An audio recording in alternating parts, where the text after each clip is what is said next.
Ya zina jelas zina, dan perbuatan ini ketika itu terjadi ya statusnya dosa besar. Oleh karena itu kami sarankan misalnya dalam kasus seorang menantu yang zina dengan mertuanya sampai hamil, apa yang harus dilakukan? Open Mic ANB. Terkait menantu dan mertua, bagaimana batasannya dalam tinjauan syariat Islam? Alhamdulillah wassalatu wassalamu ala Rasulillah. Hubungan antara menantu dan mertua ini mahram. Di awal dari surat An-Nisa, Allah Subhanahu wa taala jelaskan tentang siapakah mahram kita. Siapakah mahram lelaki, dan sebaliknya berarti mahram bagi wanita. Di antaranya adalah yang Allah nyatakan wa ummahatu nisaikum.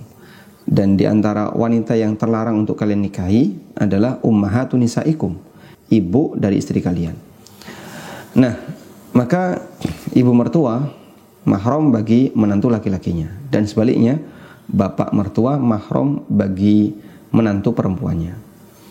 Dan mahramnya menantu dan mertua itu hanya sebatas dengan akad. Begitu sudah dilakukan akad, maka sah jadi mahram. Sah jadi mahram jadinya gimana, Pak? Ya, selamanya tidak boleh ada pernikahan. Karena definisi mahram adalah orang yang tidak boleh kita nikahi. Sehingga ketika dia statusnya sebagai mahram, maka terlarang bagi kita untuk menikahinya. Seperti saudara, kemudian termasuk diantaranya adalah mertua, dan seterusnya. Sehingga dalam hal ini mereka perlu untuk memahami bahwa posisinya mahram tidak boleh ada pernikahan diantaranya. Nah, kemudian bagaimana interaksinya? Pada prinsipnya interaksi mahram ya sebagaimana interaksi mahram. Tapi ketika itu berpotensi menimbulkan fitnah, menimbulkan misalnya gejolak syahwat, sehingga dikhawatirkan akan terjadi yang tidak diinginkan, maka sebaiknya mereka berusaha untuk membatasi. Jadi misalnya ada interaksi yang beresiko antara seorang ayah tiri dengan anak perempuan tiri. Di misalnya ayah tiri ini menikahi seorang janda. Janda ini punya anak perempuan.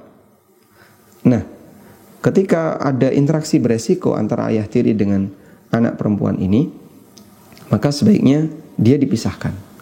Caranya gimana, Pak? Ya mungkin salah satunya ditaruh di tempat A, yang satunya di tempat B, sehingga tidak dibuat satu atap. Ini salah satu cara amannya. Nah, masing-masing harus punya kesadaran tentang hal ini. Sehingga kalau misalnya mertua melihat menantunya punya potensi yang nggak baik, atau sebaliknya menantu melihat ada potensi yang nggak baik pada mertua, pisahkan. Sehingga salah satu menolak untuk gabung satu atap dalam waktu yang lama. Tapi kalau misalnya saling berkunjung hanya sebentar, insya Allah tidak masalah. Ini ada kasus, jadi mertua berzina dengan menantunya. Ini dalam tinjauan Islam bagaimana, Ustaz?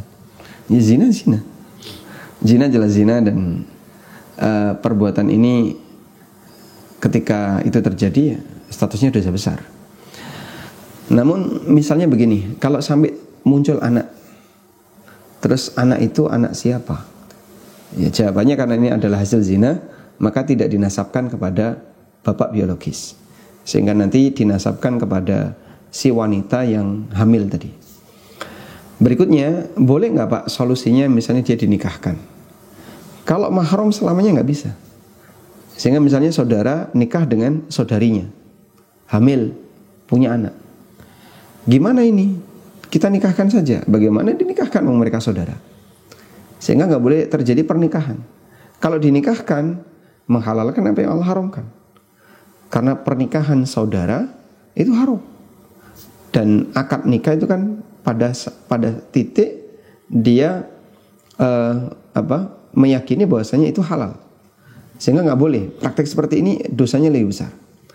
Oleh karena itu biarkan mereka dalam posisi tidak menikah, namun anak dinasabkan kepada ibunya, sehingga anak ini selamanya tidak punya bapak, karena tidak ada bapak mahram dengan ibunya. Selanjutnya solusi yang tepat, mereka dipisahkan.